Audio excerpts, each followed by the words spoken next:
We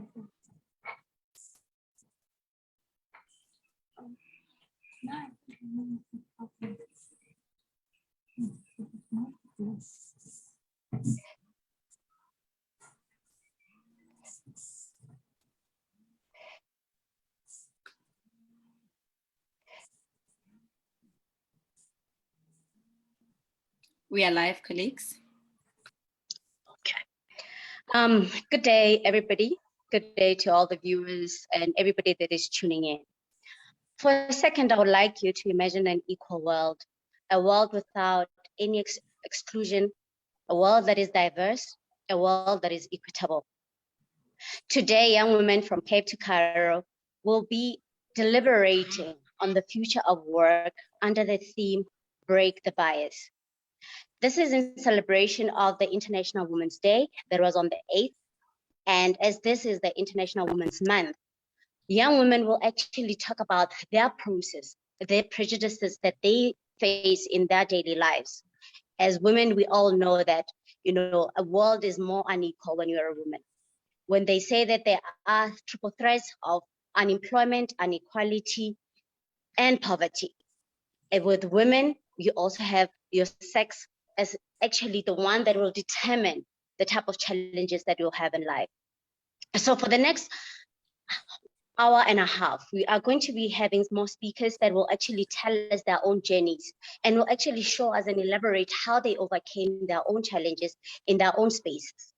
In them doing that, they have created in some form of way, some form of diversity, some form of equality and exclusivity in this world. But they cannot do it alone. It is a process that needs everybody to come on board, everybody to be assisting, and everybody to be a part of this journey. We'll have panelists from Namibia, Ms. Johanna Amunyela, Ms. Natalia Robitingo from Kenya, Ms. Pakinam from Musa from Egypt, and Ms. Kiriboni Silwani from South Africa. But before we get ahead of ourselves and we talk about this and we go on about this, we'll have an introduction for us in our opening remarks by the Executive Deputy Chairperson of the NYDA Board and the South African BRICS Youth Association. For that, before I go on and so that I can give her some time, I would like to give a few moments for Ms. Karabo Mohale, the Executive Deputy Chairperson of the NYDA and the South African BRICS Youth Association, to just give us an opening remarks before we can introduce those lovely women that I have actually just mentioned now. Ms. Mohale. Thank you very much, Karabo. It's always so weird because you and I share a name. But thank you so much for the welcome and the introductions. Let me officially, on behalf of the South African government, welcome young people from the African continent to South Africa. Although we're doing it live, guys, let's at least, we're hoping that, in the coming few months, you definitely visit South Africa. But welcome to South Africa Online. And we really do hope that this conversation can, put together a blueprint on how we can be able to break barriers and challenge anomalies in society. Let me also just appreciate the young women that have joined us, and just send a word of gratitude to them, because I think they've taken a deliberate step, to not only challenge anomalies, but also be the change that they want to see. It's very important for us as young women that we choose to stand in the gap and be part and parcel of the development trajectory, not only in our respective countries, but on the African continent in general. And today, as we celebrate International Women's Day, we seek to be those young women that are in the forefront of the discourse and challenge those anomalies. Program Director, can I just request there's a bit of feedback if colleagues can just mute themselves? Thank you very much. We choose to be those young women that, lead the discourse and challenge all these gender biases that we see in society, challenge the exclusion of the LGBTQI+ community, as well as the marginalizations of persons with disability. I think for me, what is profound is that we have chosen our voices over silence. You know, there is no glory in keeping quiet or being silent in the face of an injustice. And I think speaking out and, you know, voicing out our opinions and what it is that we think should, you know, be the shape and form of the African continent, for me, is actually profound. I think as young women, we need to dare to dream, you know, about a society that is not only inclusive, but is also safe for women, all marginalized bodies, and in particular children as well. You know, a society where we can speak against pedophilia, you know, not camouflaging it as child marriages, because that's what the conversation is. You know, we speak about child marriages, but in actual fact, those are pedophilic acts. You know, that we dare speak against the mutilation of young women's genitals. You know, we disguise those as traditional practices, that we speak against, you know, the rape of minors, which we also disguise as teenage pregnancy. I think we dare to be, you know, those young people that actually stand up against all of these gender biases and anomalies that are taking place in society. And just because things have been done long enough, you know, more often than not, we're told that because things have been done long enough, it means that they are correct. And this is a platform for us to challenge those things. That just because something has been happening for so long, it doesn't make it correct. It doesn't make it humane. And this platform really of young women just motivates us, you know, to imagine a society where all are equal, you know, and we all have, you know, equal access to the economy. And, you know, I think one thing that is also important is that as and when we're having these conversations, we always say that we must never leave other young women behind. You know, those that are sitting in the villages, you know, those that are plowing fields, you know, in the farms, those that are leading child-headed households.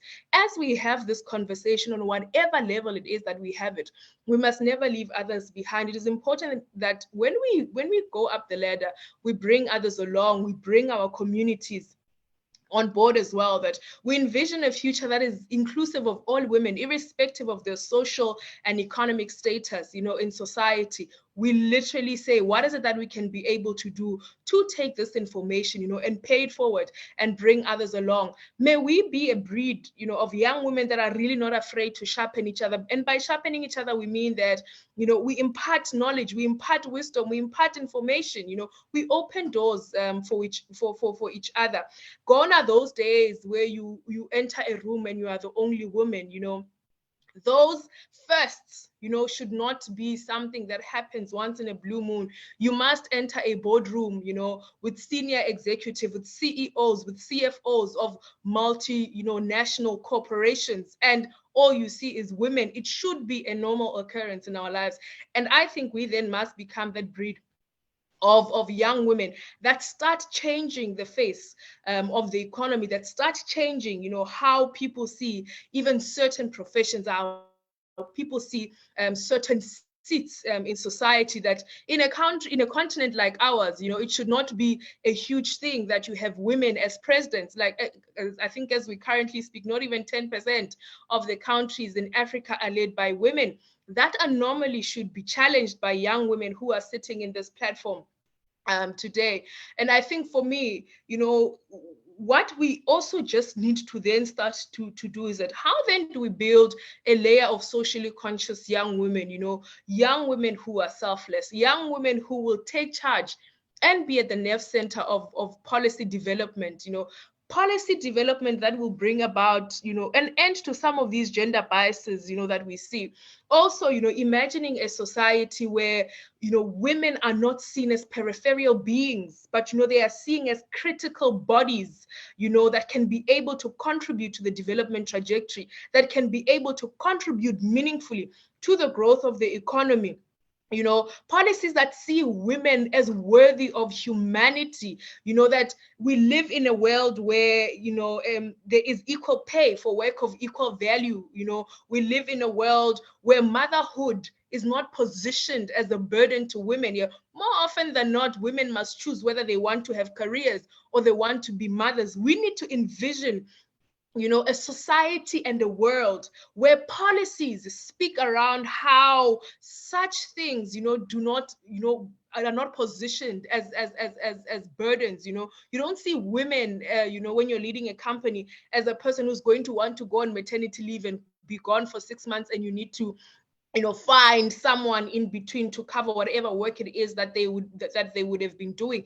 We need to find policies and put policies in place that will ensure that they enable the conditions, of the work that women do, and that we understand that actually women are the cornerstones of our communities and our nations. And then they must be compensated. I know in South Africa that women are not fully compensated when they go on maternity leave. You must apply for the unemployment insurance fund, and I think those are some of the anomalies that we need to challenge, because why must it even be an unemployment insurance fund that you go to? Why can't you get your full salary when you're on maternity leave? These are some of the progressive policies that we need to start seeing coming through, as and when young women take over and locate themselves at the nerve center of policy development, policies that see, the value that women can add. More often than not, when you enter, serious positions, I mean, even when you go to the Johannesburg Stock Exchange in South Africa, not even 10% of those companies are led by women as CEOs. We need to have policies that challenge those things, that you can't have a Johannesburg Stock Exchange, for example, in South Africa, that does not have 50% representation of women in it, so far as the leadership and the helm of some of those companies. We need to have, such conceptualizations, and we need to start saying, how do we do it? Where do we even start? How do we become the disruptors in society as young women?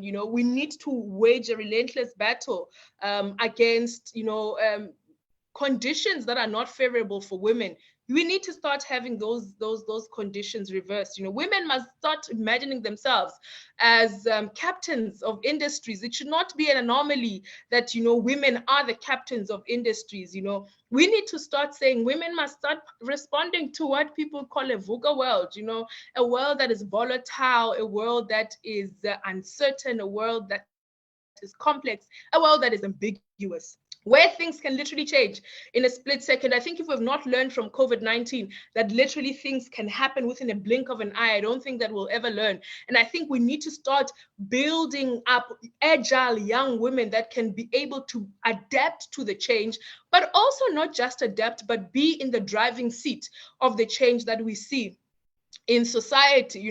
We literally live in a world where you can sleep securely employed, with your degree from whichever institution that you have, and when you wake up tomorrow, you are unemployed because there's no longer a need for your skill. We live in that type of world. We live in a world where you can live securely in your house today, sleep securely in your house today, and within a blink of an eye, climate change induced floods can just sweep your home away. So we literally live in a world that is extremely uncertain. So we are not sure what would happen tomorrow, but we then need to start building resilient young women that can be able to respond to some of these changes that are happening in society. We need young people who will definitely move with the times, and are able to drive the change that we want to see. I think it was Alvin Toffler who said the illiterates of the 21st century are not those who cannot read and write, but are essentially people who refuse to learn, relearn, and unlearn. So we need to be those agile young women that lead the discourse, and that understand that the world is fast changing. And unfortunately, we cannot do anything to slow it down, but we then need to prepare ourselves. We need to have a world, where young women are prepared and ready to be at the forefront of leading solutions driven by cutting edge technology. A world where you imagine possibilities. I think, I was saying to Karabo the other day when we're having a conversation in technology, that I slept a marketer, right, who was well equipped and had expertise in print media. And when I woke up, there was no longer print. Nobody prints flyers anymore. Nobody prints magazines. And we then need to be able to say, what then do we do with a Karabo who used to be a a marketer, but was taught the traditional ways of marketing. What then do we do with her now today in a digital world? We then need to start to reimagine how we skill, reskill, and upskill young women to be ready for the world that is fast changing. We then need to start to challenge those anomalies about the faces of poverty. More often than not, when you're saying, what is the face of poverty, you're then looking at a Black woman. We then need to start changing that narrative. What is the face of technology? It must be a young Black woman. What is the face of development? It must be a young Black woman. It must be a queer person. It must be a person with disability. We need to start shifting the narrative, and we need to start controlling and changing how people view society and how people view marginalized bodies. We know and really must assert that development, education, access to opportunities are equalizers, and we need to start playing a critical role in ensuring that we open up space. We need to start investing in new economies. They always say that data is the new currency. Everybody, is attracted to ideas. We're no longer in a world where we can be able to see each other physically. We now exchange ideas. We're even thinking about how, even when now operations must be done, in various parts of the world, experts, specialists no longer need to fly, to a particular place in order for an operation to be conducted.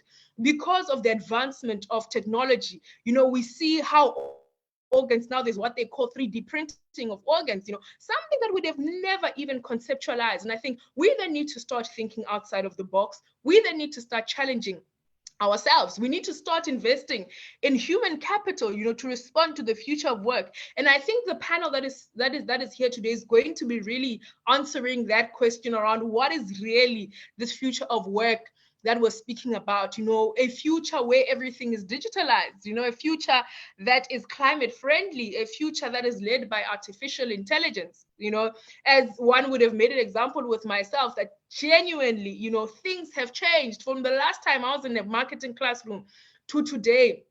I can almost 100% guarantee you that 90% of what I study is extremely obsolete, and there needs to be a rapid turnaround time in how then we assimilate into a new and fast-paced changing economy. Banks across the world are shutting down and they are migrating to financial technology, fintech. There's no need for you to even go to an ATM to even know what your bank balance is. That is all about technology. Simple things that would have made our lives far easier. I mean, you'd need to speak to your banker. You literally chat with them on your phone. You can even have the same interface that we're having. There's no longer a need for you to physically travel to a bank for you to have an interchange or exchange with your bank. So we then need to start, looking into this rapid change that is going on, and even when we're speaking about climate change, I mean, COP26 would have advised that there is a huge call for us as a collective to reduce our carbon footprint. And at the forefront of reducing our carbon footprint is how we move from coal-powered energy to what they call far safer and cleaner, energy alternatives. And that alone comes with particular consequences. But it also opens up a space for young people, young women, to then lead in as far as technological innovation is concerned. How do we imagine a society where a young woman wakes up and says, I have designed a solar-powered laptop, I've designed a solar-powered cell phone. I mean, how amazing would it be for us to have young women who are literally leading in as far as cutting edge innovations and are changing the narrative in how we see certain things in society. So with those few words, Program Director, I really just want to appreciate the panelists that have joined us and really hope that, this conversation does not end here, but we continue. We take it even further, start challenging ourselves to say, how do we continue these types of exchanges? How do we continue imparting knowledge, and the different expertise that we have? I know one of the panelists, I always say to her, she's such an amazing young woman because she's doing robotics. And I'm like thinking, and I'm looking at it, I'm thinking, wow, girl, you are literally the epitome of challenging those anomalies. And I think for me, we must then be able to create a network of young women who then say, how then do we start to build this new world that we want to see? Where do we even start? How do we go? How do we approach it? So with those few words, program director, I think it's important for us to, be solution driven. I know sometimes we can sit and lament on the challenges that we have. It is important for us to identify those challenges. But what is even more greater is us identifying solutions that we can be able to implement to resolve the immediate challenges that we might face as young women and as a people on the African continent. We really need to disrupt all of those anomalies, that have been normalized in society and in the economy. We need to stand up, and be the change that we want to see. We need to change the course of history for all. A great person once said that there's nothing greater than justice, and we are worthy of that justice as young women, and we need to start changing and taking up our position and cementing ourselves in the books of history. Thank you very much, and I really hope that we have a fruitful conversation as we continue to stand in the gap and break the bias. Thank you very much, Program Director. Thank you very much for such an enthralling and engaging introduction to our topic today. Yesterday, the South African Statistics South Africa released a report as Money Can Buy You Happiness. And part of the reports that they actually quoted was subjective poverty in South Africa, findings from the General Household Survey of 2019. And they specifically said that the profile of a subjectively poor household in South Africa is one typically headed by a Black African female who's younger than 35, who resides in the rural areas, that is located in a rural-based province, who has a lower levels of education. And in this report that they did yesterday, that they released, they showed that poverty is associated with being less happy. And households who were less happy had the highest incidence of poverty, which is about 45% of the households that were interviewed. And on something that you just said, Deputy Chair, when you said that we dare to be, and something, I just want to quote Marshall McLuhan, who said that the future of work consists of learning, of living. Instead of us now earning a living, we'll be learning for a living. With something that you mentioned and touched on about your journey as a marketer, that how the space has actually changed. And as you continue also to learn further, that is part of the future of work. But before I go on and on, I would like to just at this moment introduce our panelists for today. We have Ms. Johanna Amunyela, who is from Namibia. She had obtained her BSc in software engineering at the Namibia University of Science and Technology, completed her MDP Management Development Program and Executive Certificate in Business Leadership and Management Practice.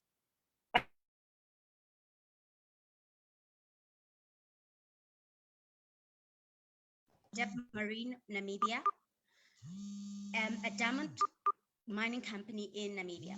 She's an aspirant robotics pursuing a master's in robotics at Middlesex University in London. She's the founder of NOI Coding Kids, a coding academy that teaches children from 5 to 16 how to write code, build computer games, and robotics. She chose to transfer her coding knowledge to ladies, girls, and children in Namibia. She learned advanced coding concepts on her own and is now a very few coders in Namibia that took and assumed this assumed intimidating subject. Our next panelist is Ms. Natalie Robbie Tingo from Kenya. Ms. Tingo is a developmental economist passionate about advancing girls and young women's rights as an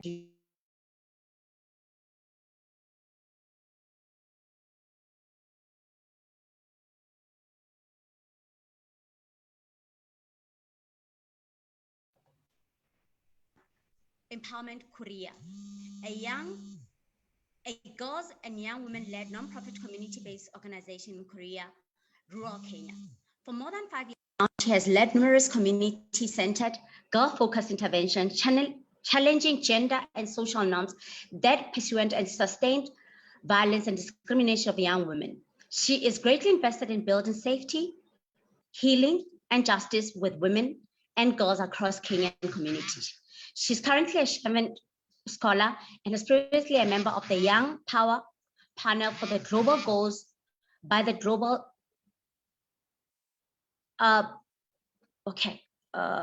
Just hold for me. Sorry about that. Apparently, my volume is very low.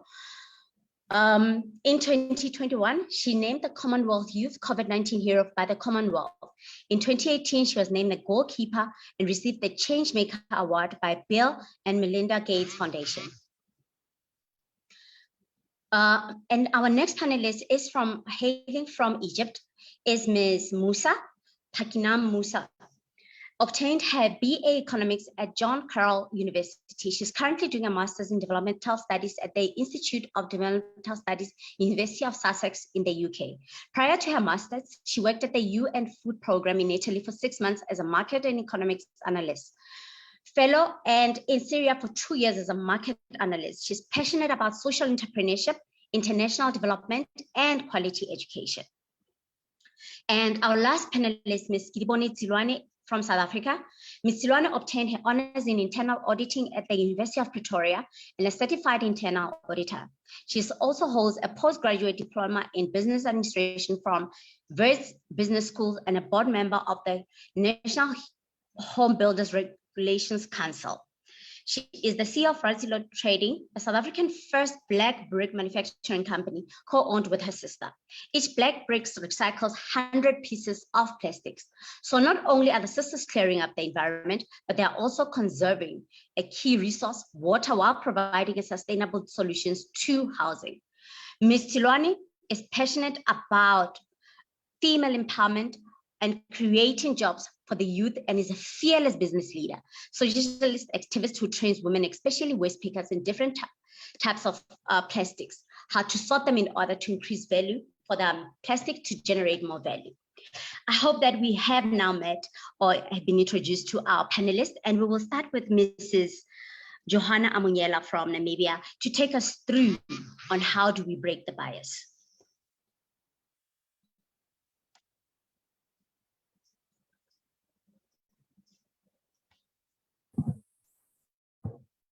Am I audible? You are perfectly audible. Thank you. All right. Thank you for the great introduction. The NYDA, the SABAY, thank you for this opportunity. I think it's a really great platform for us to really share knowledge and interact and also look into what are the experiences that other females are experiencing in this environment relative to work. All right, so diving right into it. What is bias? So as the previous DC speaker, Ms. Karabo Mohale, elaborated and clearly alluded to, it's inclination and prejudice for or against the person or a group. In this instance, we're going to focus on women specifically. And this is basically an unfair perspective or an unfair treatment that you could possibly have experienced, right? So in my personal experience, what bias is or what I've experienced in terms of bias, I'd like to just give you a little bit of context. I'm a robotics master's student, and I'm the only female and I'm the only Black female in the class. So very, very interesting. I'd like to think there's a lot of unconscious bias that goes around in the classroom. But one incident that happened lately, just recently actually, I couldn't access my email for somewhat reason. So I restarted my machine and I forgot to switch on the Wi-Fi. Very trivial situation. And I figured it out as, oh, my Wi-Fi is not on. So I switched it on. And a male counterpart in the environment said, maybe you're in the wrong class or you're in the wrong course. I thought to myself as I said, and naturally I wanted to contest it. But I've been in the industry for about 11 years now, working as a senior software engineer now. And I have noticed that sometimes when you play to the chords, it doesn't really work out well. It's like they know we're pushing for equality, especially people that benefit from the patriarchal system. They know we're pushing for all of these things. So sometimes to push against it doesn't really help. So I started educating, especially this patriarchal unconscious, I would think, or conscious maybe, thinking male counterparts within my class. And I would sit them down at break and I would try and educate them and say, what is your perspective on females in tech? What is your perspective on Africa in general? Have you visited Africa? You know, and this question start probing and really giving them a new perspective to say you really don't understand. So don't judge, don't apply bias, etc. towards these females or African people, people of color, all the biases, areas or facets that we really find bias happening. And I'll explain and add a lot more. I think, like I said, I've been in the industry for about 11 years. So there's so many stories to tell. I'll try and give you a little bit as we go on. So these are four areas that I want us to look at. What is bias? We've spoken about it in terms of a dictionary term, causes of bias, effects of bias, and what do we do about it? All right. So possible causes, a lot has been spoken about already, but I'm just going to touch again, conscious and unconscious of the patriarchal system, lack of confidence as well. This I'd like to think from a female perspective as well. There's certain things that we can do that could really help in terms of breaking some of these barriers. So I'd leave it there. It's very sensitive, but let's just leave it there for now. We'll back it there, lack of confidence and uneven access to education. I think the moderator has clearly touched on that we need to really look at policies that make sure that we have even access to education, job segregation, and lack of political representation. I feel if we have a lot of females that are in the political industry, they would really be part of this law enforcement and constitutional laws development, and would really offer this female perspective that creates this inclusivity we drive towards.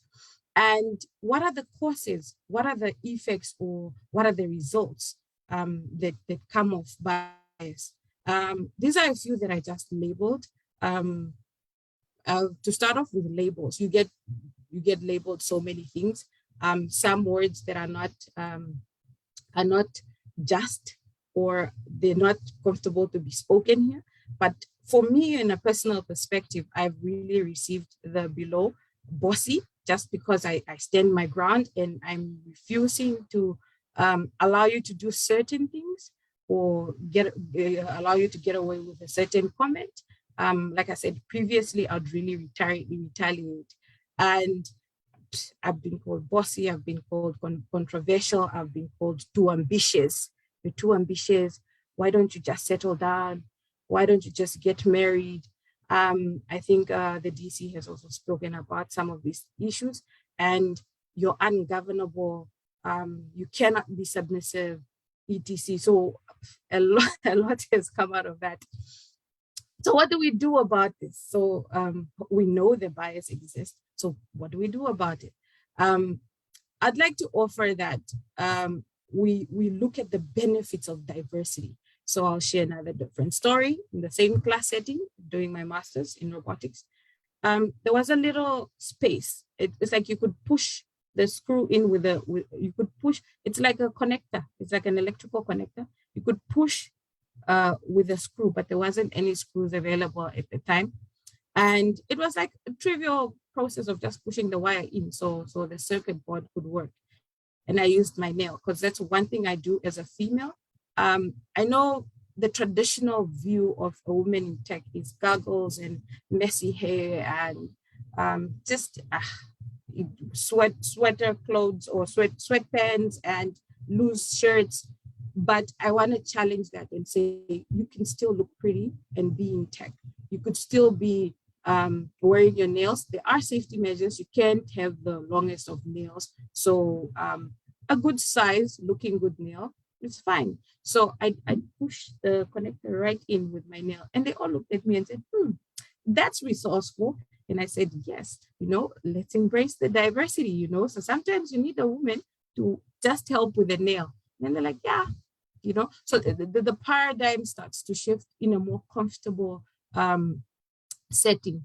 Okay, so what as women, we need to also continue to support each other. And these are platforms that I really like. And I'm always forthcoming in really coming on and sharing my experiences and listening to other people's experiences and learning from that as well. So we need to build female networks and encouraging more women to take up STEM. As in my introduction, I am a founder of No Coding Kids, where I teach children how to write code from ages 6 to 16. And in this area, I really try and highlight or shine light on the girl child, because if they see me push for some of these projects, they see me connecting electrical devices, they see me coding and telling them about code and the advantages of tech and how you could leverage technology. And to somewhat level, I feel it really creates that inspiration, because I myself did not have that specific role model to look up to. And it was really challenging in certain spaces. I didn't know what to do. I didn't know how to speak. I didn't know how to express myself because I didn't see it. But when you've seen it, when you've seen women in some of these places, I believe that it really helps to inspire and influence the next female or young girl to really take up some of these STEM situations. All right, so this is just some statistics from the UK market in terms of work. 19% of the tech workforce is women. That is a big gap. That's like 81% is male. And I went to a tech show London, and I was amazed at how many males were at the show. It's like you could handpick all the women that were there. And it's so sad. I thought it was bad in my country, but in the UK, it's a lot. The gap is like wide. And the women complain that it's mostly because there's gaps in pay, etc. And some of these offerings, they said on the website to say, what could you possibly do? So they said, if you offer more flexible working hours, really to a woman, this will address the fact that you could go home and take care of your child, drop your children during lunchtime, etc. So if you offer this flexibility, it really helps. Working from home is one of the areas as well that we could look at as a solution. More women should be allowed to work from home. Okay, consistent training and retraining and relearning. So and also equal salaries. Equal salaries in my country, Namibia, I don't think it's such a big deal. I think we're paid equally, but in some countries it might be a problem. So definitely we need to address these issues, okay? And like I emphasized earlier on, igniting tech passion in young girls, which eventually will lead into more women in tech. And inclusivity and diversity is also one of the areas that we need to look at. And I always want to say, when we're looking at inclusivity and diversity, do not lose your femininity in this instance, because sometimes there's this independent woman and she's strong and you want to resemble too much masculinity. No, bring forth the femininity, bring forth the femininity within you and allow that diversity to blend in to the masculine setting. And I personally have found that really, really helps me a lot. The fact that I come just looking good, they appreciate that. The fact that I just let them know, okay, certain things like organization and the fact that I, as a woman, I'm very, very good at multitasking, and I really make it a big, I'd put it in quotes and really put it in their faces and say, look, listen, I have the abilities to multitask, okay? So what do we want to do? This, that. Sometimes males can go on over one idea over and over and over, and male egos come in and they try to fight about a certain topic and how to do one thing this way, and one person wants to win. But you come in and offer that organization and say, okay, let's organize the ideas that you have. This is this is that, this is this, this is that. Let's put it together. So that diversity and female natural way of doing things could really benefit. And the male counterparts will see it, and it won't be a push and pull, but more of a natural way of embracing each other in these workspaces. All right, so these are some statistics in terms of how the job rate. This is quite old. This is 1981 to 2011, but I thought it was really informative just to see the curve in how work in tech is built, or jobs are being created in terms of tech. Additionally to that, this is the robotics, industrial robotics industry. And you could really see that this is 2018, not too far back. And you could really see how the curve is also just still going up. Why am I pressing, or why am I emphasizing on tech jobs?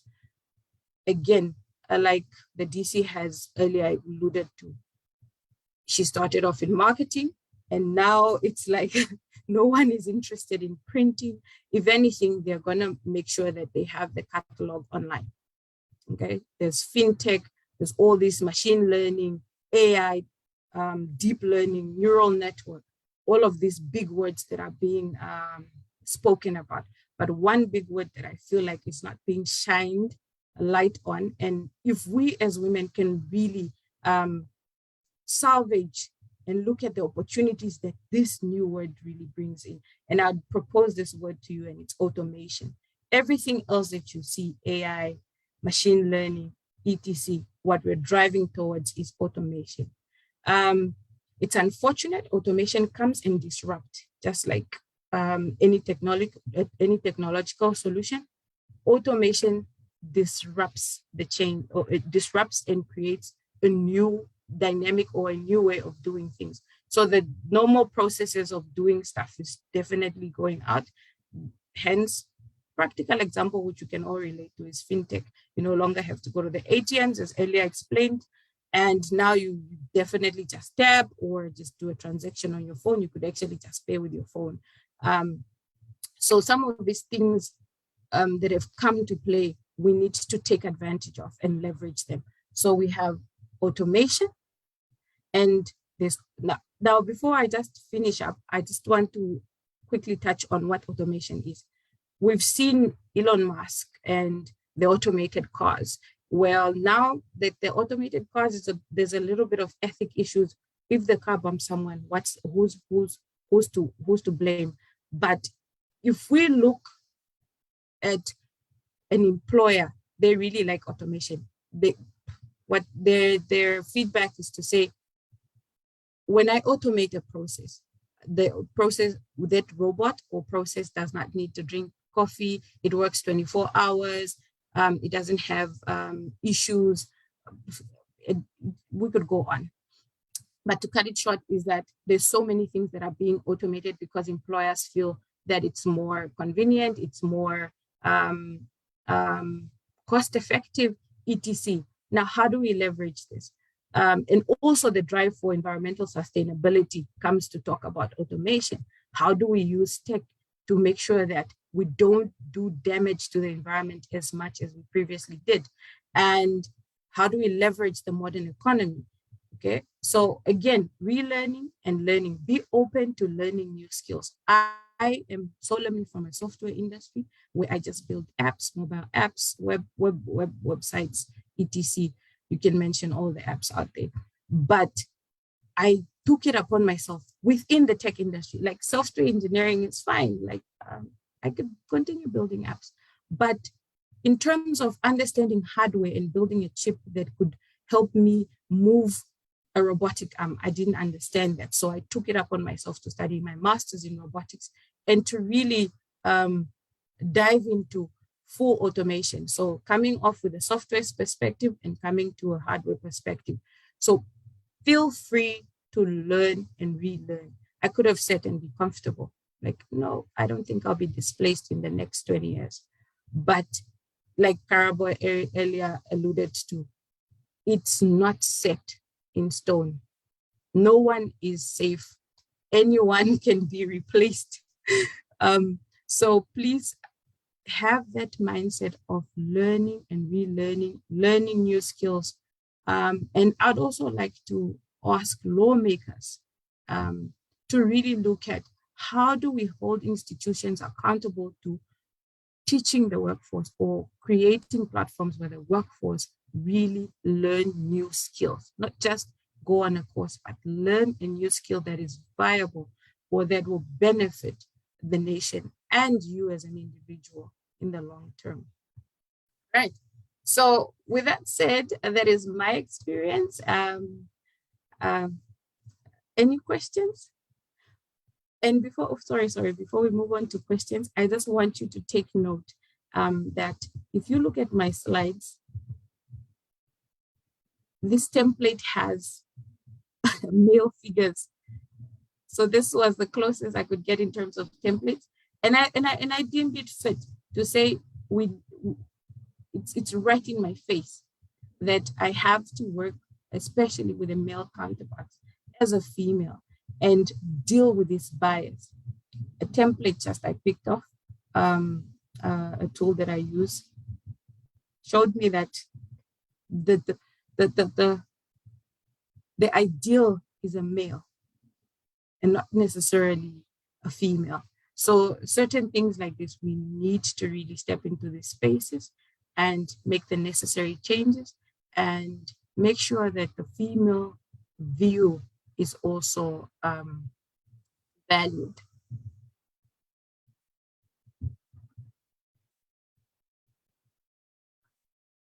Thank you very much, Johanna. You have actually touched on a lot of issues that we need to start looking at and pay attention to.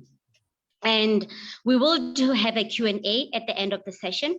So after all the presenters have presented, then we'll have the Q&A. One of the things that you touched on was the imposter syndrome that most women actually suffer from. And I think it's something that we don't take too seriously, but it's something that affects us in more ways than one, where you actually wonder if I ought to be here or there ought to be somebody else. Do I deserve to be here? Am I worthy of this work that needs to be done? And you also touched on the UK stats of that only 19% of the population of women is actually in STEM. But when you look at the global perspective, it's not much better. It's actually at 29%, where 46% of those in STEM are biological scientists, and followed by chemists and material scientists, which is 40%. And those that are in the same field as you in computer and mathematical occupations only make up 25% of the total, women in STEM. And engineers and architects make the least amount of number, which is actually 16.5%. But with that, we are going to now invite Mrs. Natalie Robitingo to actually take us through her presentation, and then we will actually have the Q&A after everybody has presented. Ms. Natalie, you may take the floor. Thank you very much, Karabo. Good day, everyone. My name is Natalie Robi. Thank you so much to the conveners and to the hosts of this conversation today. Joanna, I was laughing when you said that you had a hiccup while trying to join in an online class. And just now I was trying to readjust my video. And honestly, I think if I was in your class, I would always be made fun of just because I'm trying to get my video connected. So yeah, that resonated with me like in this moment. And thank you so much for the incredible work and what everybody else is doing in the panel and also out of this room to make sure that girls and young women continue to have access to opportunities. So my background, as you heard, is on working with girls and young women across Kenyan communities to challenge social norms and gender norms. And when again the DC was speaking around what we need to do, she mentioned very fundamental things. We need to stop naming forms of violence as social practices, as as traditional norms and call them for what they are. So for the past 11 years, I have been a girls' rights activist. I have worked with girls in communities to build the voice and an agency to be able to challenge female genital mutilation, child marriage, and rape, which we are apparently calling teen pregnancy.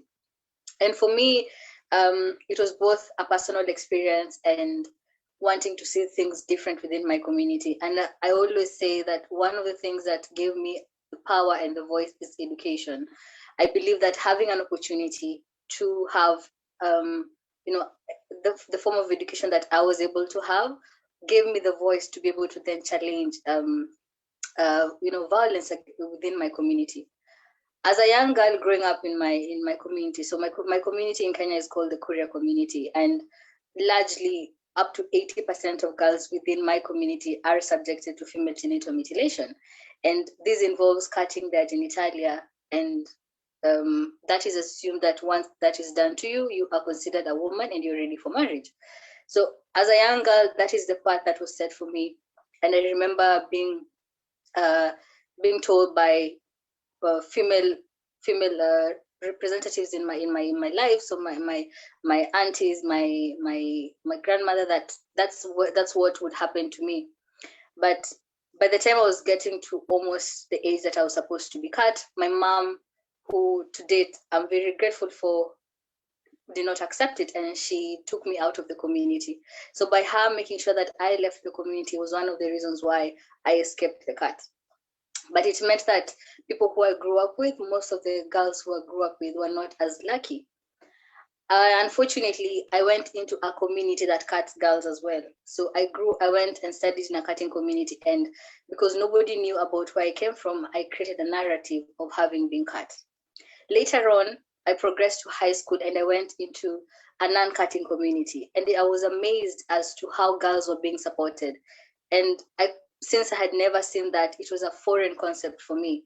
I went into a community where girls are supported to go to school, girls are protected, and girls are kept safe. So it was a very conflicting period for me, because I thought that the only thing I needed to do as a girl at that time was to, undergo FGM and then get married. But then I saw that there was a different path, but I didn't know what to do at that time. So one of the things that I did at around 18 years at that time was to go back and start looking for people who I grew up with, and I couldn't find any who made it past primary school. And I became angry, I became furious, I became frustrated.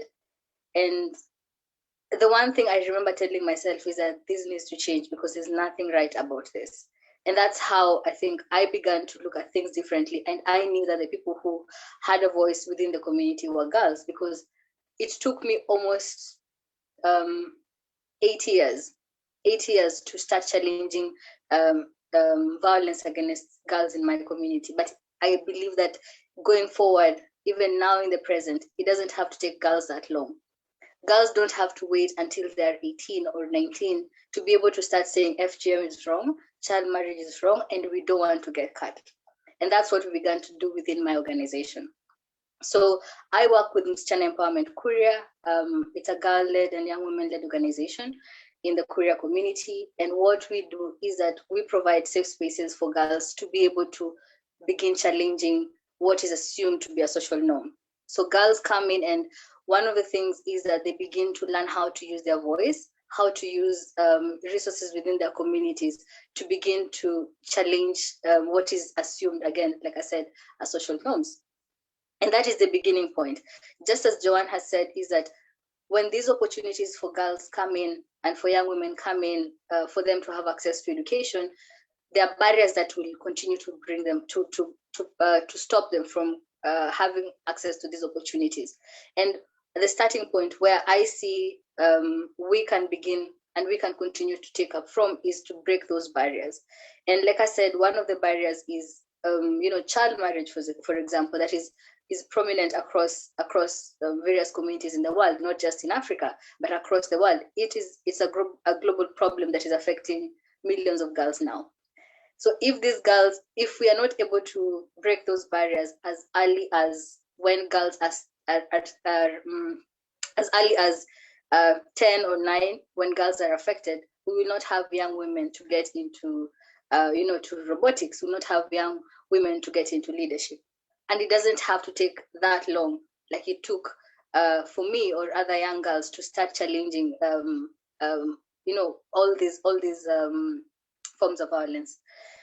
Number 2, it's what we can do to make sure that girls continue to have an opportunity is, strengthening movements and social support systems. And I'll refer back again to Joanna, what Joanna is doing in terms of creating a support for girls to learn new skills, and in terms of coding or any other skills. And it needs to begin from when they are young. It doesn't have to wait until girls are older for those processes to continue and for those processes to begin. And in terms of girls who are facing violence, that's the same thing that can be done. Providing social support systems where girls are able to have access to information, services, and readily services, because one of the things that is currently happening is that yes, for example, girls are provided a space, what is now called in the development space as safe spaces, and then there isn't support, there isn't services that are directed towards them. So making sure the circle is full, making sure that the support is full circle, so that girls are the support is sustainable. That would then allow them to have, just a chance to be able to then access the other opportunities. And lastly, again, I'll emphasize what the previous speaker said in terms of policy and practice. By recognizing that girls are facing barriers, the easiest way and the most sustainable way, again, to make sure that that the support goes on further is putting policies and practices in place, and these policies and practices being backed up by funding and resources. And this is what I mean. For example, we know that across various communities, period poverty is an issue. And the cycle of period poverty then translates to girls missing out of school. And when girls miss out of school, and they become easily at risk of being married off, because when they're at home and we're seated, and these are experiences we hear from girls, parents start seeing you as a liability. And then sadly, whatever follows is you being married off, so that you can, quote unquote, become an asset to the family. So a simple thing as within government programming, making sure that girls have access to a simple thing as menstrual health care products, then increases their chances for them to continue to be in school. And when they're in school, then making sure that other services that ensure that they continue to be in school, they continue to receive services, then would contribute and make sure that they're able to have access to these kind of opportunities that we believe are the present and are going to be in the future. And lastly, I think, again, I think it feels like Joanna and I were reading from the same script, but in terms of recognizing diversity and knowing that not all girls are going to be the same, not all skills are going to be the same, and a girl who is in an urban area and a girl who is in a rural area, a girl who is or a young woman who is in an urban slum or in a developed city are going to require different sort of support to be able to reach to realize the full potential basically. And that's what we need to do. So right from basics of taking action and supporting girls, to putting in social support systems, to working within government, and recognizing that it's going to be different for every young woman, I think for me is where we need to begin, continue, and accelerate to continue to break the biases. Thank you.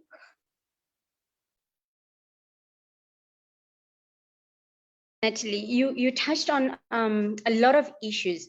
One of the issues that I'm thinking of is that in May this year, South Africa will be then hosting the 5th Global Conference on Elimination of Child Labor. According to statistics at the ILO, Africa as a whole has the highest number of child laborers.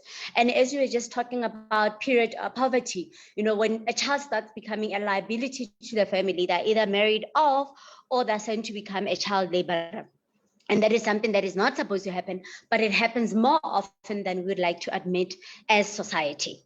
As we continue with the conversation, I'd want Phakama Musa to just come in and just make her presentation. We are running slightly behind schedule, so it may restrict our time on our Q&A, so that if we could just stick to the 10 minutes and then try to just possibly recover some of the time that we have lost. Phakama Musa, you may take the stage. Okay, thank you, Karabu. Hello, everyone.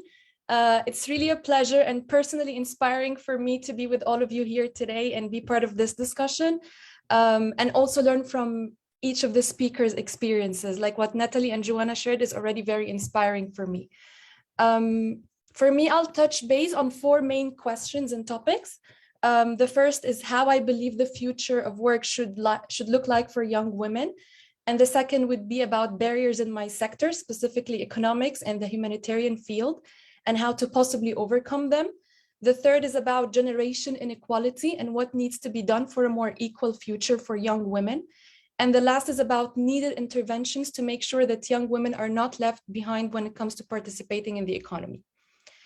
So I'd like to actually take an optimistic approach when it comes to seeing the future of work for young women. It's definitely contextual and it depends on each country's socioeconomic factors, whether you're in a rural or an urban community, kind of like what Natalie and Joanna already mentioned. But in general, I believe that women should experience economic advancement, become more involved in less represented fields like STEM, and become more involved in policy and decision-making from the design phase up until the implementation phase on both national and the workplace level. I also believe that the future of work for women should ensure equal access to information, to opportunities, to network, especially education and training opportunities as well. And it should be a bias-free environment that encourages and promotes women leadership. Women need to have more access to technical skills and digital transformation, as it's obvious this is the future of work. When it comes to women working in the informal sector, I'd like to highlight that they need to all have access to the formal sector and get access to all social security and employment benefits that come along. And also for social protection itself to be redesigned in order to link with jobs and to ensure sustainable graduation out of poverty, especially for economically marginalized women. For the second question about the barriers that exist in my sector and what can be done to overcome and address them, I'd like to highlight that in terms of economics field, as my background is in economics, and also the humanitarian and development field where I used to work. In the field of economics, actually, women are underrepresented since college, whether you're a student or a faculty. I remember in my undergraduate class, I was only one of 2 women in my whole class. And after that, many women who work as economists usually report discrimination and sexism against them. And it's as simple as not being asked as many questions when it comes to their reports or research or even in forums as much as men get asked. So I think this could be addressed in 2 ways. The first is from a young age, making women believe in themselves and their needed role in the field of economics. So since high school, women need to be encouraged to take economics classes and continue to pursue it in college. There actually need to be more public figures highlighted in the curriculum and society, like Christine Lagarde, for example, who's the former managing director of the International Monetary Fund, and Vera Songwe, who was the regional director of West and Central Africa for the International Financial Corporation. And throughout their career, women interested in the field of economics should always be supported with scholarships and mentorship to make sure that they're thriving in the field as well. The second way for this to be addressed is through policymakers themselves, because I think women need to be appointed in key leadership roles, whether that's in the government or with the central banks, because this will make other women believe that if I pursue my major in economics, I will then actually be appointed as a key leader, and it will help break the bias against women in economics as well. As for the humanitarian and development field in general, there are actually a lot of women in entry-level jobs, but the number decreased when it comes to senior level jobs. And I think the solution is to have discriminatory laws in place and not just to have the laws in place, but to actually implement them and to be outspoken about it. If one can't because of their fear to lose their jobs, for example, then the organizations need to ensure confidential feedback and reporting mechanism, and to take action after, so people then can keep reporting and learn from it and not just do it for the sake of checking a box. There also need to be more leadership and skills trainings that would lead to women promotion in the workplace to senior levels after. For both fields or any field, whether it's economics, humanitarian, development, I think women should always seek opportunities, not to be afraid to knock on doors, find scholarships, find mentorship, never stop learning, and always try to improve themselves as much as they can. Kind of like what Joanna mentioned already about learning and relearning, to be able to adapt to the fast growing economy. In terms of generation inequality, I actually think there's a lot to be done to realize women's right for an equal future. So first of all, national policies and workplace policies need to be put in place to fight discrimination against women, and to be implemented and not just being put in place. Like governments and workplaces need to be held accountable for enforcing such policies. Policies against the pay gap or lack of promotion to senior levels, for example. Another issue is to have paternity leaves as well as maternity leaves in order to encourage more women to continue pursuing their careers without having to compromise on the care work, for example, or vice versa. And workplaces need to also have care facilities in order to make sure that women are not compromising on one area of their life or the other. Another important topic is actually about sexual harassment and abuse. So strict laws need to be enforced without any excuses for anyone, because it sets the tone for anyone who thinks it's okay or that they would get by. And this needs to be enforced nationally and in workplaces. In fact, the issue of sexual harassment, I think, needs to be tackled from a young age because it links to the role of women in society. So more of like a behavioral change component with any program that target women or women's rights, and to actually include both men and women in the conversation and in the program to change the behavior. So for example, the figures portrayed in primary school curriculum for a family, the figure of a mother versus the figure of the father and what's expected from each need to be addressed. Sexual health education needs to be introduced either in schools or other programs for women to know their rights and for men to also know what is and what is not okay. So in Rwanda, for example, there are one-stop centers that deal with gender-based violence incidents, which is much needed and ensures privacy, but it kind of only tackles the symptoms rather than prevent the issue from a young age. And when it comes to social protection programs for the most economically marginalized women, they need to be empowered, and whenever possible, graduation livelihoods programs used as a form of social protection need to include women since the design phase at a community level to make sure that they're actually getting out of poverty in a sustained manner, and their concerns like compromising on care work, for example, are taken into consideration. Another important thing is the narrative used with young men and women in their houses, within society or in the workplace. The narrative is what men and women grow up to actually believe in, like the expectations from each and what success means for each. The narrative needs to change to empower women to know their worth and be brave, be outspoken about their rights, and also for men to be able to vote for women after and accept having a woman as a boss. In fact, they would encourage their progress rather than hinder it. And then for the last question about interventions to be put in place to ensure young women are not left behind in participating in the economy, there are different interventions to be put in place by the government as well as the private sector. I think the first thing is to have access to quality education for women since a young age. It's a bit intersectional because many economically marginalized people in different African countries do not make it past secondary education. So women should have access to vocational training, for example, and access to productive assets. And whenever possible, women should have access to tertiary education. Governments need to find the right nudges, incentives to allow them to access tertiary education, especially in stereotypically male-dominated fields. And another intervention is the investment in small and medium enterprises and encouraging entrepreneurship education, as well as skills training, especially for the tech field, because it's obviously the future in many services. Another possible intervention is to compensate women for unpaid care work. I actually read that unpaid care work in some countries would contribute, if measured, to anywhere between 10 to 39% for some countries' GDP. So this is a huge amount that women do not get compensated for. And when it comes to women working in the informal sector, I'd like to give an example from Egypt. So in Egypt, women working in the government and public sector represent 36% of the workforce, whereas in the private sector, they only represent 18%.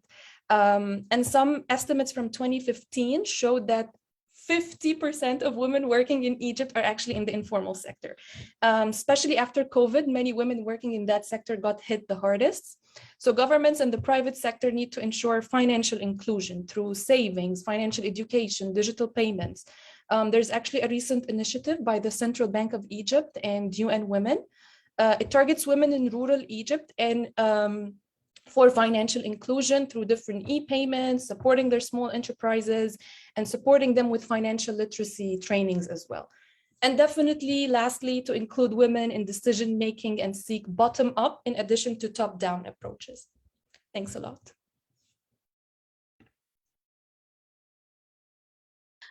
Thank you very much, Hakima. You mentioned the narrative. How do we deal with the narrative?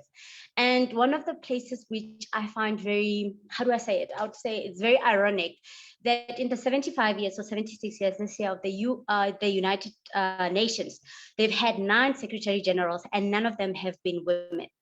And, you know, it's something that we don't really openly talk about. And there we have, you know, the goal number 5, to end all forms of discrimination against women and girls everywhere.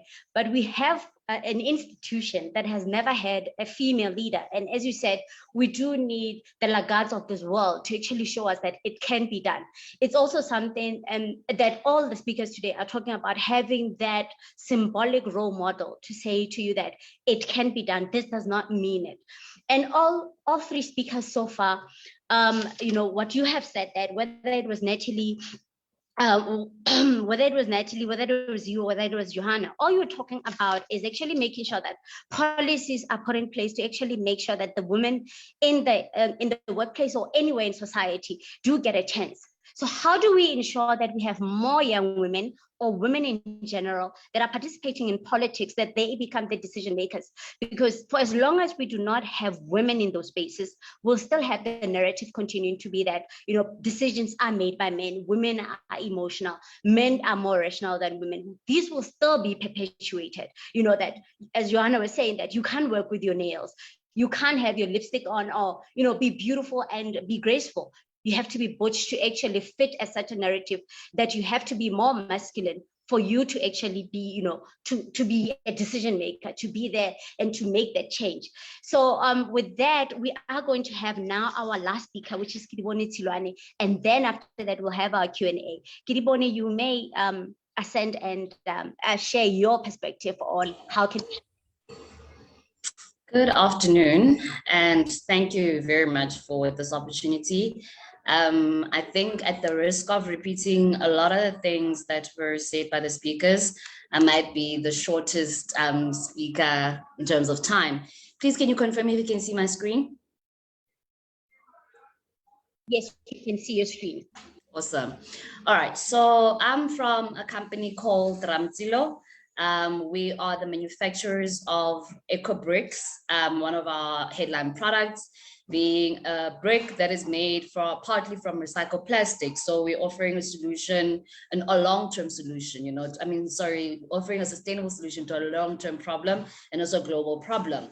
And this is a cross-industrial solution. I'm just painting a certain picture before I get into the topic of today. We're in an industry, 2 different industries, waste management and manufacturing, building material manufacturing. And these are industries that have been around for decades and have been run and controlled, and even everyday operations predominantly by men. And we are two young women. My sister and I co-own the company. I have a background in auditing, a finance background, and my sister has an engineering background. We're from South Africa. So as I've already highlighted, our brick has about 30% plastic in it and other additives. The brick, as you can see on that picture, has the same look and feel as a conventional brick, which was the main goal, was just so that it can be a plug and play as possible. So we grew up in a family where construction has always been a key. You know, it was always played a central role, with our father having a construction business. We'd always go on site with him, and I would always gravitate towards the office, and my sister would be on site, which basically speaks to what we're doing as well, because I'm more on the finance, admin, strategic business. She's more on the operational side of business day to day. And so in 2013, my father saw the interest that we showed in business, and he then registered, and also the opportunities that were coming up for women in construction. And so he registered a business for us, a construction business, and we were doing a lot of building material, a lot of construction, general construction. And we identified that we're spending a lot on building materials, specifically bricks. And one of the most important things we looked for upon that realization was that we don't have a lot of female brick manufacturers in the mainstream economy, particularly at the time in the Northern Free State. And this actually was a motivation and a drive for us to actually get into mainstream brick manufacturing. However, we wanted something that was different, innovative, and set us apart, because we understood that this industry is dominated by companies that have over 50 years plus in the industry. So you really had to set yourself apart. And we're from the township, and we've got a lot of waste collectors in the township. And so we came across an elderly lady who's a waste collector, or we call them waste pickers here in South Africa, the trolley men and women that we see collecting waste all over the place. And we got to speak to this elderly lady, and we actually got to understand that by collecting plastic, she's able to, one, have an income stream, but also able to take care of her grandkids and afford medication and so on and so forth. So it spoke to the essence of, when a woman is empowered, she does not just empower herself, she empowers the whole community or people around her. And this is what we learned, that plastic is actually, recycling specifically, is creating an opportunity to create an income, you know? So that's when we then looked at how do we prototype the use of plastic into manufacturing of our bricks. This went on for a long time. Fast forward to where we are now, we've got a manufacturing plant, South Africa's first plastic brick manufacturing plant based in Gauteng. And now comes the challenges. You know, we thought we had challenges with bringing up an idea into reality, but getting into an industry as a woman, and particularly young woman, and we're not very short, we're not very tall, also we're quite short in stature. So everywhere we go, people feel like these ones are being sent by someone else. So the first thing is people not taking you seriously. And so we made it our mission that we will fight youth and women unemployment through sustainable solutions, and we create value from something that is discarded, you know, something that's regarded as valueless. So what I want to make clear before I get to the topic of today is we created something that was able to be a solution outside of just my sister and I, or our entity and our employees. So some of our goals, just high level, include women and youth empowerment. That is both through direct and indirect employment, and also supporting waste entrepreneurs that are predominantly youth. And even I believe one of the speakers mentioned that women are very much in the informal sector. Women, the speaker before me, informal sector. So we work very closely with women, especially in that informal sector of plastic collection. So what we also do is train them on how to create better value from their plastic waste, how to separate them, how to reduce contamination so that they are sellable to recyclers. And this is one of the ways that we try to empower women. And we really teach them how to create value out of what they're doing on a day-to-day, because the waste picking community is very marginalized, and it's very much predominant by women. So that means most women in that community are marginalized. So the other thing that we are happy about is that we've now integrated women into the circular economy. I think all of us have heard the term circular economy, and the initiators of the circular economy are these waste collectors, the people who are on the ground, going to landfill, going to our garbage bins. You know, it often hurts me when I see people kick and throw these people out, and they swear at them even at times. But these people are actually creating one of the most important sources of taking care of this environment by just taking that waste from your dustbin into the recycling community. So we have found a way to also formally integrate them, not only just buying from them, but we educate, we mentor and all the other stuff, just to make sure that we formalize this industry. You know, it's one thing that I always keep saying is create, create, create. So we saw a lot of barriers on our journey, and we found ways to create solutions for these barriers. And some of them are not even personal or direct barriers to us, but we understood that by bettering a situation right now, it might not show as a result for us directly, but there's a young woman or an elderly woman sometimes who will be able to benefit from the solution that we've created. So it's always about creating, and not just for you, but for the greater good. And I think it speaks to the essence of women. It's always just finding those opportunities to do better, but not just for you, doing it for your community, for your family, and everybody else who stands to benefit. Our mission is closely linked to some of the SDGs, and the importance thereof being that in coming up with the SDGs, it really was to ensure that the greater good of not just people, human beings, but the environment, you know. So SDGs are very, very close to our values as a company. And I'll just highlight two in this instance, but the others I've shown in the presentation. So gender equality is best believe it is one of the top missions of us in the company, and not only from an employment perspective, also direct employment, but also from that empowerment and socially responsible perspective. And while we are just one small entity, there's a lot more others that through working with us, we ensure that they are able to impart that equality or help us towards that goal of gender equality, because as women also, we know the challenges that we've had to overcome. And so we want to ensure that the younger generation coming after us do not have to encounter the same challenges. And climate change rather, as I stated earlier, women are very, very important in climate change, in ensuring that we reduce the impact of climate change, because we're already experiencing climate change. I think all of us here, we're from different parts of the world, but we can definitely attest to the fact that climate change is no longer a future thing. It's happening now. And so that's why we also aim to formally integrate these women into climate change champions, you know, and these are key SDGs that we feel like help us also understand and also the direction to take. And by achieving these, no matter how many people, it means we are also assisting towards this achievement of these very important goals.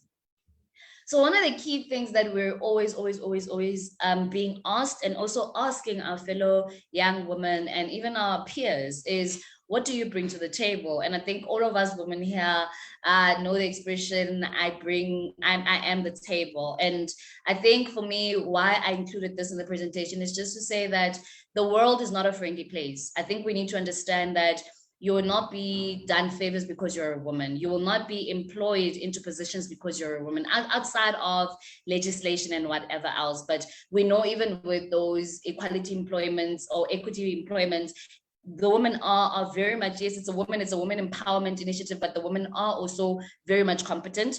I'm speaking now where a woman stands and says, I am waiting for opportunities. I am waiting for empowerment. It is not going to happen. You need to sit at your own table, and the others will join you. When my sister and I started this business, we were the first women, and we are one of the few women who are in this space. When we walk into boardrooms, people often think we're waiting for our boss, or we're there on behalf of our boss. And we created our own table whereby we find people coming to us to speak to us now because we did not wait for that empowerment. And I really want to impart that, being my last point, being let us get into the understanding that that table that we're talking about is us. We need to bring ourselves. We need to be there, and everybody else will join us. We need to create that value that's going to attract others towards us. So when I come to work, most of the time, I don't have a wig on. I'm wearing PPE, I'm in boots. But when I go to a meeting, best believe I am a CEO of a corporation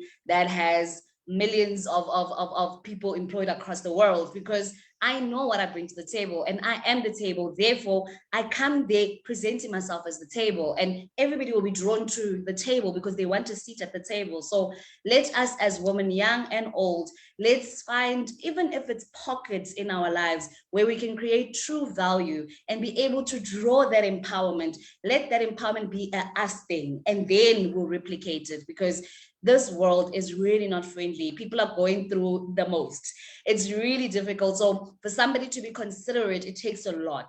It now takes us standing up and saying, how do we create this value? And by me setting up my table, me as the table, I'm allowing young women to come on and have a seat at my table. I'm allowing other women to also say, let me set up my own table. If she could do it, I can also set it up and empower other women. You see, so it becomes a ripple effect of empowerment. So I really urge that we keep that mindset of how do we create value? How do we as women become powerhouses on our own, so that that empowerment will come through us, but also to us. Thank you so much for the opportunity, and to all the speakers, truly, truly empowered. And it's also worthwhile to learn what other people are going through in their countries. You know, this has really opened up my eyes.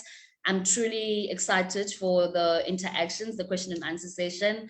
And again, to the team organizing, thank you for this opportunity. Thank you very much, Kiriboni. As you said, I am the table.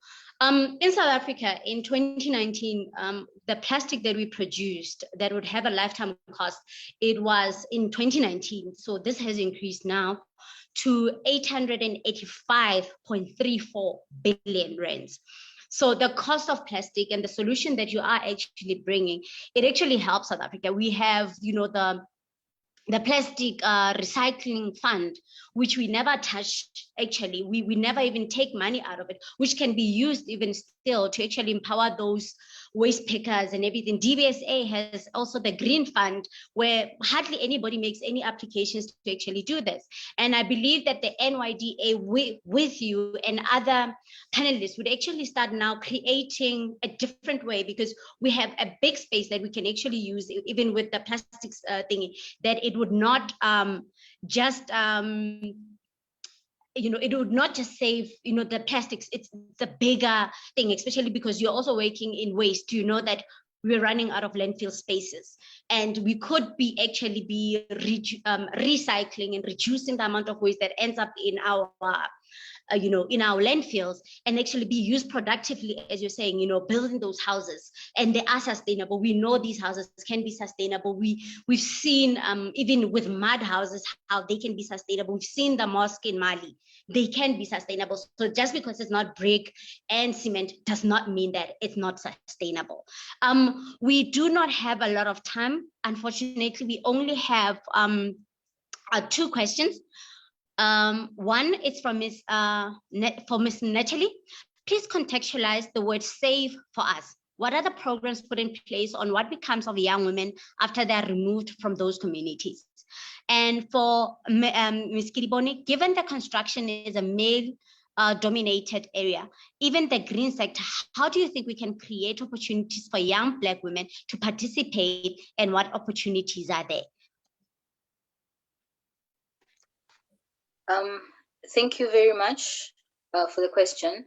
So I'll give a description of what safe means based on what girls and young women have told us they want safe spaces to be like. So for our organization specifically, safe spaces are both physical and I would say emotional spaces. So in the sense, physical means that girls within communities identify spaces that they consider safe. So whether it is because of accessibility, because of how it's either protected, and where even if they came together through a forum, they're going to feel safe.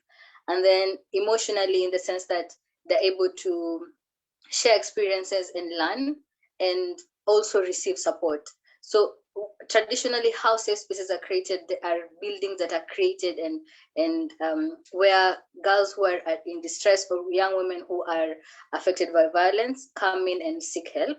That is one way. But what we as an organization, and some of the approaches that young women and girls have contributed to creating. For them, it's about not just one physical space existing, but several spaces within the community where girls who are, or young women who need constant support are able to come in addition to, safe houses and safe spaces that are run by either organizations and government, which then take in girls and young women who are affected by violence, which again are still very important within communities, and are, I believe, are resources that constantly should be there, because it is one thing, again, the bigger conversations that we currently have around telling girls and young women to get out of violent situations and they don't have spaces to go. So also within the bigger framework of government having, having policies and practice, and within practices having resources like safe houses existing for girls and women. And then at lower levels, at either programming levels for anyone who's working within development spaces, is allowing girls and young women to describe what they want those safe spaces to be and how they want it to be like. Because what I may think is safe might not be safe for you, or may not be safe for another girl or young woman who wants to be engaged in that process. I hope that answers your question. Thank you.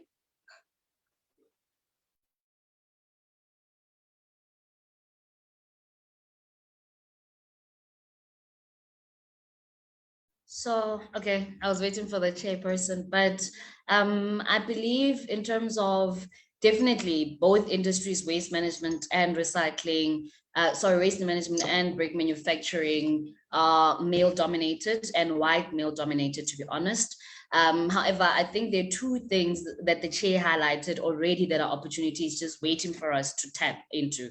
Is IDC has green funding, IDC and DVSA have green funding. Actually, a lot of the FDIs that are out there are all looking for entrepreneurs in the green economy. So opportunities are there. It's just us having to shape what it is that we want, because most of the time people will contact us and say, we want to get into this thing, we want to do what you're doing. But when you ask them exactly what they want to do, what is their plan, it's just trying to grab at this opportunity without wanting to do the work. So even with those funding opportunities, the funds are there. Most of the time they reverted back to government because we are not applying. So, but you cannot apply for funding, whether it's a grant or it's a loan, without showing value, so we really need to get to a place where when we present ourselves for these opportunities, again, I'll go back to what I said, we're presenting yourself. So you are the table right now. You're creating this opportunity to say, I'm going to apply for this funding. But as the table, you need to deck it out nicely. You need to have your decoration on your table, have it with suitable chairs that aren't falling. So when you do come towards those opportunities, make yourself attractive towards them. So make it so that you look good, but also what you're presenting is just as good, because you will not be judged on what you dream of, but it's what you're capable of doing. So whatever you're putting on the table and you're saying, this is what I'll do for this funding, this is what I'll do for this opportunity, then you're able to create that opportunity for yourself. So there's definitely room, there's definitely opportunity in both industries. I mean, we still talk to women who are in the mainstream, the normal conventional cement brick manufacturers who are women, and even with them, we identify these opportunities because we work closely through organizations such as NYDA, relationships with NYDA, CEDA, the Black Business Council, the Built Environment. You're able to learn about these organizations that are out there that can fund, that can teach, empower. And I always say, broaden your network, get out there, talk to people, because you're going to learn a lot.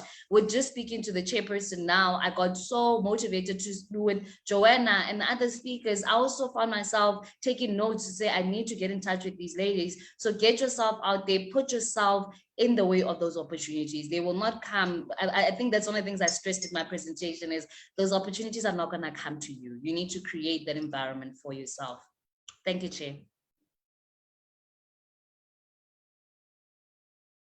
Thank you very much. Unfortunately, we have run out of time, but if anybody has any questions whatsoever, please drop them in the chat box or be in touch with Lerato or with Margaret, and then that means that the panelists can actually come back to you. But I believe that this is only the beginning, and that there has to be an opportunity for young women out there who were not able to log on to actually have an interaction and have this interaction with these panelists. I think these are the most, like, honestly, these are phenomenal women. And, you know, when Maya Angelou was penning down that, now you understand just why my head's not bowed. I don't shout or jump about it or have to talk real loud when you see me passing. It ought to make you proud, I say. In the click of my heels, the bend of my hair, the palm of my hand, the need of my care, because I am a woman, phenomenally phenomenal woman. She was indeed talking about these 4 phenomenal women who have just been opening our eyes and actually expanding our knowledge. And with that, those last few words, I would like to thank the NYDA for this channel and the BRICS Youth Association, that they actually make sure that there are more panels like this, that there are more discussions like this, and mostly take it to the grassroots, because I think that it will change even how we see ourselves as young women. And we have these phenomenal role models as women that we can actually look up to and actually model them. With those few words, I would like to say we would now actually have our closing remarks. And our closing remarks will come from Simphiwe Dlamini. Thank you so much. Firstly, I would like to say thank you so much for such an informative dialogue. And I think from this conversation that we had, some of our key takeaways has to be that we need to be open to learning new skills, you know, skills that will benefit us in the long term. And we need to be able to encourage entrepreneurship. And I think the other thing is to be able to put policies and practices into place that will support women and girls, you know, and these could include scholarships and mentorship. I'm just reiterating some of the things that our speakers or our panelists spoke about. And I think we also need to include women in the decision-making tables, and to not just include women, but for women to be a part of the implementation and part of those dialogues. And I think also I liked what Gidiboni had said when she said we need to broaden our network. You know, you need to put yourself out there, you know. So thank you so much for those informative key takeaways. And with that, I would like to take this opportunity to thank you, Karabo Makgakane, as the moderator for steering this conversation. I would like to thank the executive deputy chairperson of the NYDA and Sabia, Ms. Karabo Mohale. And a big thank you to our panelists, Ms. Johanna, Ms. Natalie, Ms. Pakinam, and Ms. Gidiboni, for really putting the conversation out there on what it means for the future of work and how we can break the barriers in each industry that we are all in. And I would also like to thank the NYDA and Sabia. And with that, I want us to close this webinar with a quote from Serena Williams that says, "Every woman's success should be an inspiration to another. We are strongest when we cheer each other on." Thank you so much, colleagues, and goodbye. Thank you very much. Thank you. Bye.